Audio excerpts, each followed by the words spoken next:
it's Jane from Southpaw Creative. Happy spring! I'm just kidding. I'm hoping it's on its way. It was actually decent outside today.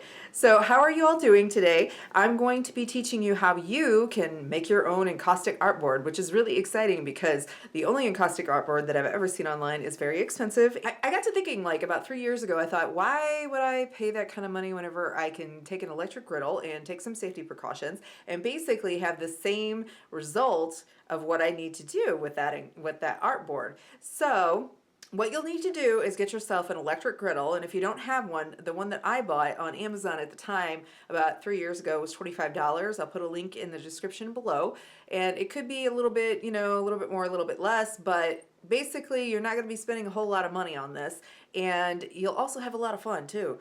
So get your favorite colored pencils, get your Neocolors if you have them, the wax pastels that Caran creates, or if you would like, you can get your oil pastels out as well. I'm sure that they would work just fine. I'm going to be demoing colored pencils, various brands, which you'll see, and I'll also be doing the Neocolor too on the encaustic artboard. So go ahead and get yourself some kitchen towels because you're going to need 2 of them. And you're going to need some vellum Bristol board. I would not recommend using any thinner paper than Bristol board on this since you're going to be working with heat. And I would also get some Q-tips because those are good for the blending portion of this, as I learned. So go ahead and join me in this next portion, and I hope that you enjoy. So you're going to want to set your griddle to the lowest setting, or warm as this Presto brand is, and make sure it's the lowest setting. Don't set it any higher than that, otherwise you're going to have a waxy mess. So once the board, or as we say the griddle, is heated up for a few minutes, just make sure that you check the temperature and just put your hand over it, make sure that the heat's there. And also, most importantly, you want to grab 2 kitchen towels and make sure that you put them and lay them underneath your hand like this if you're right-handed, and of course if you're left like me, it's going to be like this. And it is a little awkward kind of working with it raised up like that, but you'll get used to it. It's just a matter of kind of a learning curve. Just make sure that whatever part of your hand or arm that's on the griddle is covered up by the towels. That is one of the most important things. I cannot stress that enough. So let's go ahead and get started. I'm going to show you that we've got a couple of, I'm going to be working with some old Prismacolors, as I like the vintage Prismacolors, as all you know.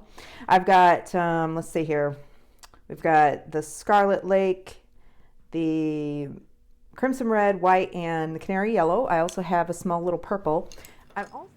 Okay, so you've got your drawing, or you probably can't see this. This is a tulip on here.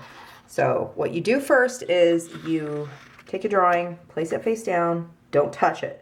Okay, just place it face down, and if you have to, just touch it with your fingernails or have something to place it and scoot it around.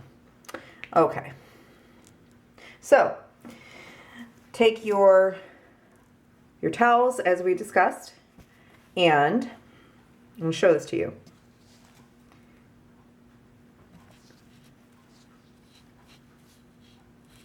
Sit face down like this. Rest your hand like this, and then you take your pencil and get your reference photo, or if you're working from your imagination, you can do that too, of course.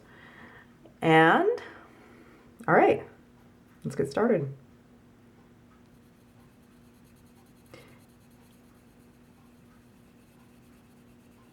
And already you can see the pigment is darker than what it would be if you weren't drawing on this thing.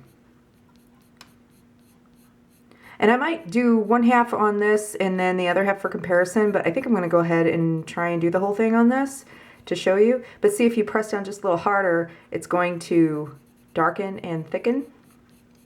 So it basically takes out the entire process of having to blend with a blending pencil, with the wax especially, and it can be very beneficial for cutting back on production time. So hopefully you will enjoy that. The most important thing though is safety first, okay? Don't get burned. I'm not liable for that. Anyways, So I had mentioned not using a blending pencil. You know, it's really not necessary whenever you're using this method of drawing and making it look like a painting almost.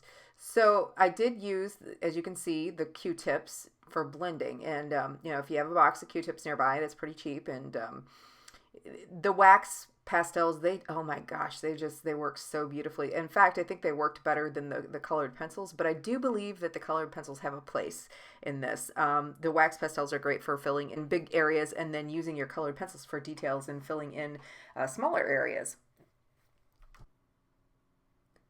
This took me about a total of about 2 hours tops with the background that I put in later on, which you won't see.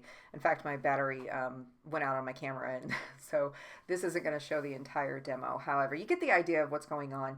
So, as I said, it took about 2 hours, but you know what? If you think about the time that you put into your colored pencil paintings and your large pieces that involve colored pencil, it really does shorten your time because you're basically softening the wax enough to be able to be burnished right away almost, and within like the first or second layer. Whereas, you know, whenever you're working on, you know, just in a regular way, you know, you could spend anywhere from 5 to 12 to 18 hours on a larger piece.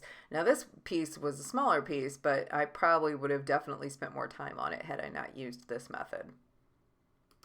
This is actually a free-handed sketch of a photo that I took a couple years ago whenever I had tulips coming in, and every year I have these beautiful red tulips come in, and whenever the sunlight hits them, it just shines right through them. So it gets all of you know, catches all the light at the bottom where the yellow is, and I really fell in love with the picture, and I thought that would be a great example. So last year we didn't have any tulips, unfortunately, because we had a late frost.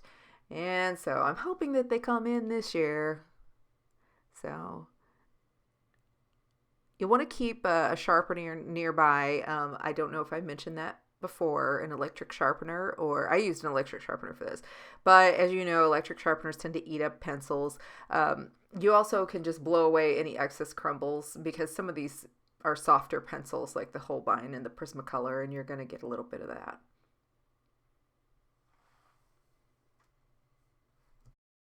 By the way, if you're a parent out there and you're watching this and you're thinking about using this method with your kids just for fun as a fun project, I highly recommend, if it's an older child and, you know, has good sound judgment and you're there to supervise them, that would be a fun project to do. Although I wouldn't recommend this method for, you know, real small kids because, you know, wandering hands, and it's one of those situations where they could get hurt, and you don't want that, of course.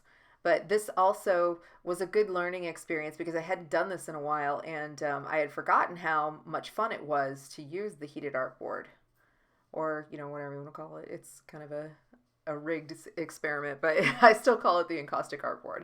If anything else, if you don't find that you benefit from this, you have an extra griddle to be able to make your pancakes and eggs on. So you have extra space for extra eggs, and you don't have to break out the extra frying pans and all that good stuff. So, but I do think that this is a lot of fun, and I do think that it kind of opens doors for artists whenever they've never used an encaustic method before, and they can use their colored pencils and their pastels in a way that they never had thought of before, and it cuts back on, you know, your time and your effort, and your hands don't fatigue as well.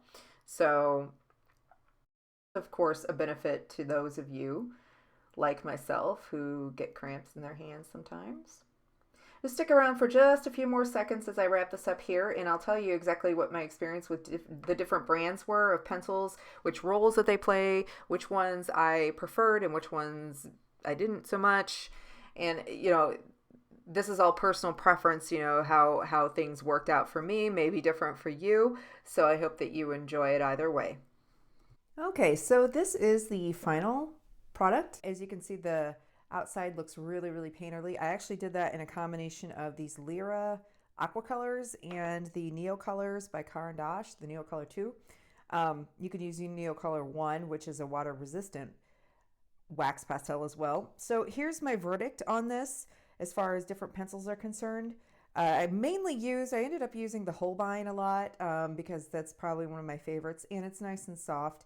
And so it made it very, very creamy, velvety, whatever you want to call it. And then the harder leads actually, like Polychromos, worked really well for these details right here. So I would recommend Polychromos and Tombo's, I hope I'm pronouncing this right, Erosion.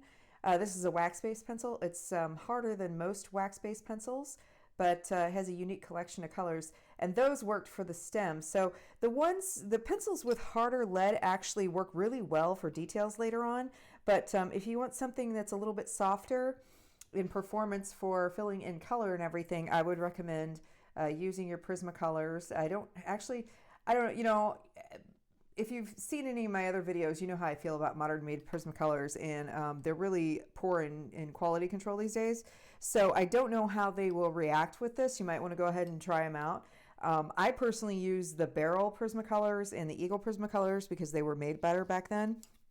But those, I do know that these Barrel and Eagle, they worked really well for filling in color and everything, and they were really nice and soft, just like the Holbein. So there's a place for all of these, actually. I mean, the wax pastels, oh my gosh, they're amazing. And so those are good for filling in color. Like right here, this orange right here in the vermilion, that was the Neocolor, and then this background was mostly Neocolor and the Aquacolor, like I said. So really nice to make a nice quick background. This is great for people who have arthritic conditions, fibromyalgia, or maybe that you're doing a commission and you're cutting back on production time is nice. So just make sure that you play it safe. Turn off your heated drawing board afterwards. Turn off the griddle, and enjoy using this. I hope that this has helped you, and it'll save time and money. And have a great day, everybody, and keep creating.